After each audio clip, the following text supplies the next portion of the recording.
Just like I'll call you African American, because that's the fad now. But I see you as boys.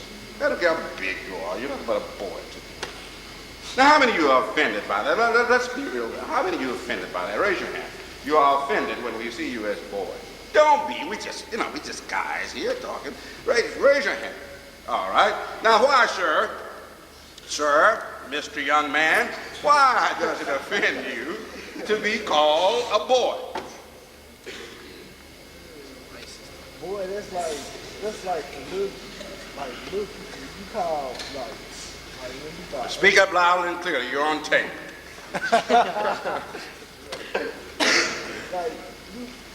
You consider a boy like little old boy, 6 and 7 years old.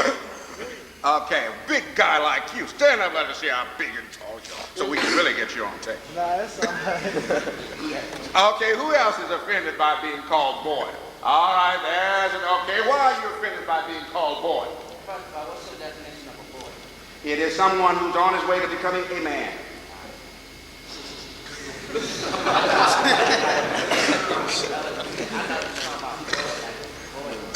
Like boy George or something.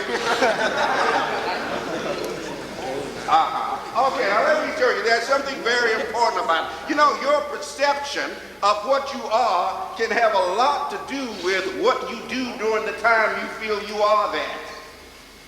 And I think that one of the reasons that you don't make good men is that you don't become comfortable with being boys. Let me let you in on a very, very tightly held secret. Men do not become men.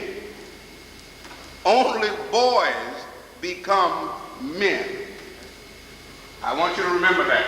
Men do not become men.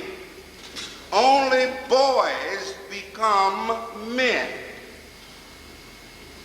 And if a boy attempts to be a man before he has finished being a boy, he will never be a man. Do you understand that? What do you think I mean, boy? What do you think I mean by that? Stand up, sir. You don't want to stand up. Okay, well, what do you think I mean? Who wants to volunteer? What do you think I mean by that? Come on, I'm just a classroom teacher. You can relate to me. Who thinks he knows what I mean by that fancy? Yes. That you can't just jump from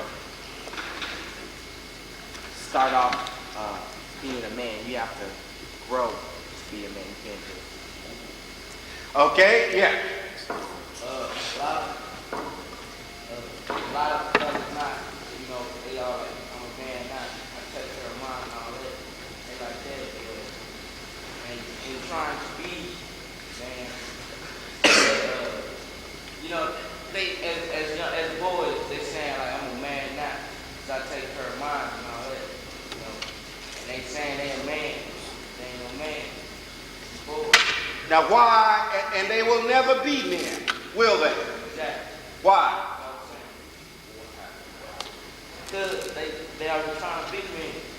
And it's hard to teach a man. Now let me tell you, I've worked with men and boys all of my life. And it is very hard to teach a man something that he should have learned when he was a boy. Why? Who knows? Why it's so hard to teach a man something he should have learned as a boy? Why would it be hard to teach you, a 16-year-old, something that you should have learned as a 4-year-old? Why? You already got your way set. You're not going to have the proper attitude. Well, I know more than you do. You can't tell me. Think you're talking to me like that. When you think you're grown before you actually are and don't have any of the trappings of the adults, you don't listen to grown people. Some of you are going to have trouble in school. Some of you are already having trouble in school because you are too grown. Now, we're not going to share this with your teachers, but we'll just help you straighten it out. Some of you are too grown. You know, one of the things I find the school where I work, I find that those students who get too grown too quickly don't have success in school, because all of the teachers there are trained to teach children, and they have to treat you to a degree as children. And if you are offended by that, you don't have the right attitude, so you don't take what they say seriously. You're so busy trying to get them to treat you as if you are grown, and you don't pay any attention to their instructions for boys. See, I came here to talk to boys this morning. Boys who ought to become men. Boys who ought to build properly as boys so that they can become men. Boys who need to listen to men to get the proper instruction to become good men. Boys who are building foundations for their lives that they will stand on for the rest of their lives. And if the foundations are not built well, regardless of how fancy the topping is, it's going to crumble, because the foundation has to serve as the buttress for everything. That's why it's very important to be a boy. Now let me tell you the other secret about being a boy. I found this out once I got grown. Did you know that this country will help boys in ways that it will not help men? How many programs can you think of that are designed to help African American boys? And then think of how many you can think of that are designed to help African American men. There are no programs in this country to help African American men. None. But there are plenty of programs to help African American boys. And sometimes they'll say males, but it's always boys. Because a man is supposed to be able to do what that young man over there said. You ought to be able to take care of his own. Now, if you're going to be a boy, you ought to learn how to be a boy. And if you learn how to be a boy real well, you'll be successful men. And here are some things that a boy does. One, a boy builds a foundation for manhood. A boy builds a foundation for manhood. And the way you build a foundation for manhood is through your head. You learn things. You learn as much as you can about everything you can. Learn to be a man while you are a boy. Listen to other people. Take care of yourself. Keep yourself boy clean. What's boy clean? Boy clean. Boys should not be into drugs. Boys should not be into babies. Boys cannot be fathers. They can be males who father, but they cannot be nurturing fathers. And don't let little girls tell you, oh, you're a man. You are not. Because that girl will dump you out of her house and her life and get on welfare next year, and you will be dirt. Don't let anyone tell you that you are a man until you do those things that a boy ought to do to become a man. Boys build foundation for their lives. They build it in school. They stay boy clean. They don't go out and get hooked on drugs. They don't go out and become fathers before they can handle fatherhood. They don't go out and get in trouble with the law and wind up as a 21 or 22-year-old so laden down with the trash of life that they can't go anywhere. You see, in order to get there, you must travel, and you must travel fast at times, because everybody else who was born the day you were born is trying to get there also. And if you are so slowed down by being into drugs and being into crime and being into fathering and being into gangs and being into all of those things that hold you back, you will never get there along with the other people. When you get there, everything that is the prized possessions of everybody will be gone. See, don't think that stuff is just waiting on you to get there. If you want to be the head of a major corporation, don't think that the job is just waiting on you. No, it's waiting on the best who gets there first. And if you waste so much time fooling with childhood trash or adult trash in childhood, by the time you get there, all that was there for you would be gone. So, while you are boys,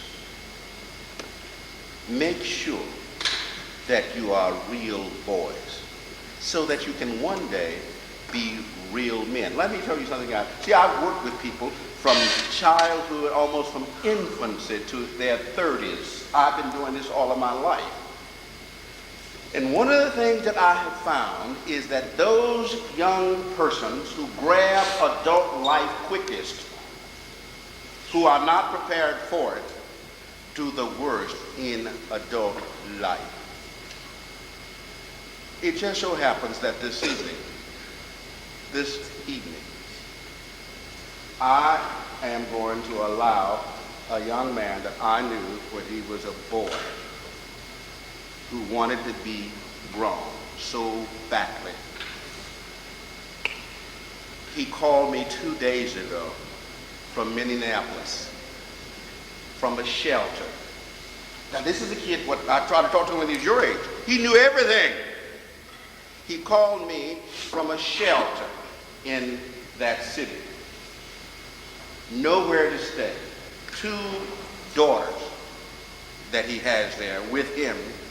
The woman that he left here with left him in drugs. She was in drugs, and he was at one time too, but he quit and she didn't. And she's all stoned out, and she's in Texas. And so he has 29, 30 years old, custody of 2 little girls, 2 and 4, calling me long distance from a shelter in Minneapolis. A young man who was, when he was a boy, I tried to tell him some of the things that I'm telling you this morning, but he was too grown to listen. He had, the people bought him a ticket yesterday. He's coming back, and I'm going to let him stay in a vacant house that I own. Because when he was a boy, he wanted to be a man.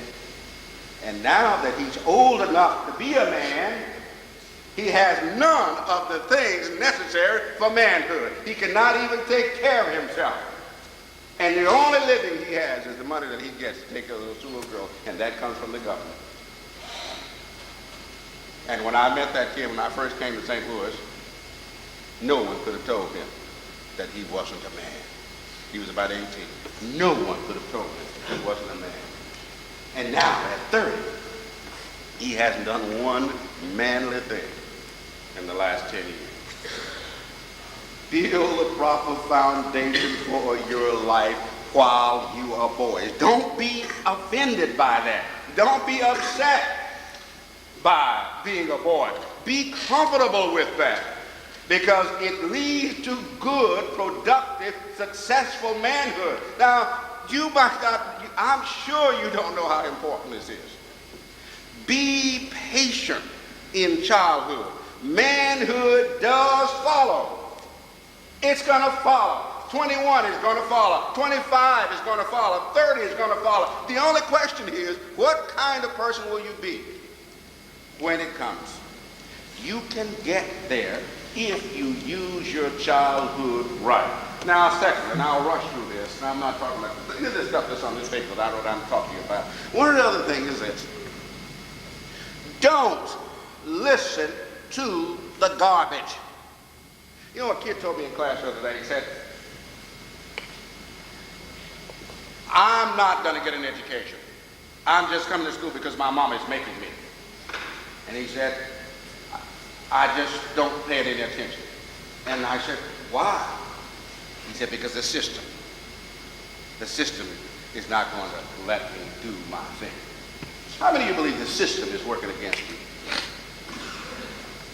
Raise your hand, let's be honest. Now, how many of you use that? The system, the white man's system is working against you. Raise your hand. Okay, what is your name? Damon. Damon. Okay, now who do you think run the system?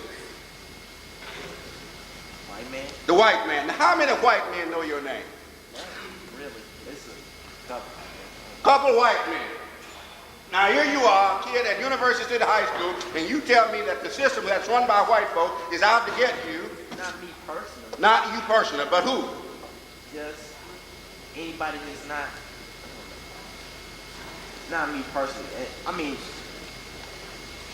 I don't think it's impossible to get past that. It's just, it's hard sometimes. Okay, and the system is white folks that are working against black folks. Not necessarily just white folks. I don't know. Okay, get that out of your heads. You know that we're in so many young black boys and men. They all have this notion that there is some system here that is working against them. There is no system working against you. If the system was going to work against anybody, it would certainly work against me. I spent my entire adult life talking about the system and talking about systematic injustice. And the superintendent of my school, who's paying me for this very moment, doesn't even know where I am. He doesn't know that I'm not in the classroom at Parkway North. He doesn't even know that. Nobody gives a damn. They're not trying to stop you. They don't have to. As long as you are thinking that, you are stopping yourself. Let me see, this is what I do all the time, talking to young people. I was at my house Saturday or Sunday evening, getting ready to turn the TV on to watch 60 Minutes, and the phone rang. There was a young man I met when I first came to St. Louis. I know these people. I live right down in the city, and I met young men like you years ago when I first came. I used to play basketball with them, softball, and this young man called me just back out of prison. He said, "Where do you know all these people?" I tell you, I know a lot of people. He was just back out of prison, and he went on to talk to me about the system. He said the system was out to get him. And I said, "Don't give me that. The girls are not here." Okay. Well, anyway, I said, "Don't give me that. I'm so darn sick of you all, this bull about the system." I said, "I remember you when you were 20 years old, and all you wanted to get was to get high and get with some young lady." I said, "Now, the system had nothing to do with that. You did it to yourself." When I finished the conversation, I found out that the young man had 6 children. That's not the worst part. He had 2 women pregnant. Now, and he was talking about this. I'm not making this up. No. Well, they have 3. I have 4, actually. Now, he had babies by 2 different women. Now, I wonder what kind of sluts they were, actually. To let somebody who's just out of prison, no job, no future, to get them pregnant. You know, I need to get the girls here and talk to them. But, and I said, "Here you are." I said, "Was the system there that night or day when you did this?" No. It wasn't the system. He did it to himself. So don't go around letting anybody tell you that this country is out to get you, this system is out to get you. Nobody's out to get you.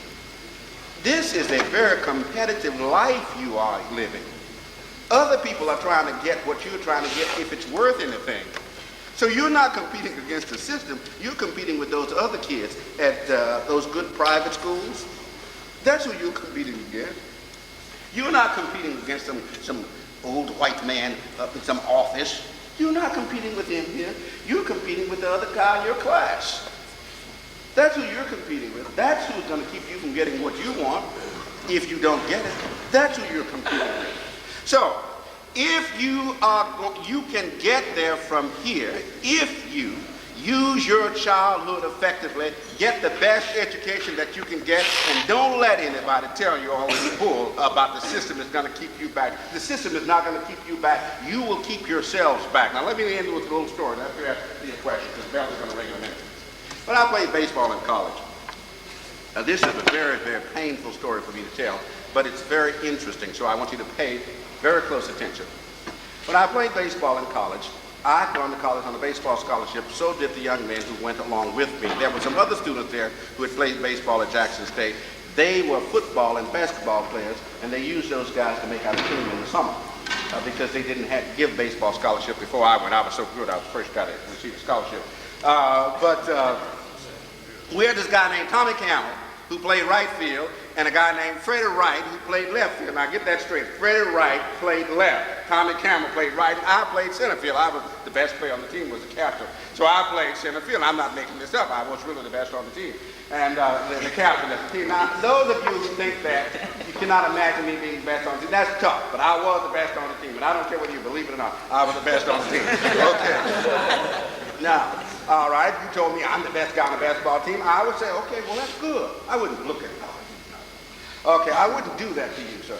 Okay, now, but I never made any errors, but Freddie Wright dropped at least one ball every game. And Tommy Campbell, who wanted to play professional baseball, would get angry. He was a little quick-tempered guy. So one day, Freddie dropped the ball, and Tommy threw his glove down and said, damn it, and he put another word in front of it. So I called Tommy. I said, come here, Tommy. I said, do you want to play professional baseball? He said, yes. I said, have you ever seen a scout sign up an entire team? He said, no. I said, well, if a scout comes, who does the scout sign up? He said, well, he signs up the guy he came looking for. I said, well, I'll tell you what you do. You go back and play right field. And when the scout comes, the more balls Freddie drops, what would happen? The better you look. Now, don't you let all this negative news and all this stuff going on change you, because the more clowns out there, the more fools out there messing up their lives, what's going to happen? The better you're going to look. And you just keep your head on straight and you'll get there. Thank you. Speaker, Mr. William Jenkins, who teaches in the Parkway School District. He's also a writer, and he does just wonderful plays, and he's written a book on the African American education.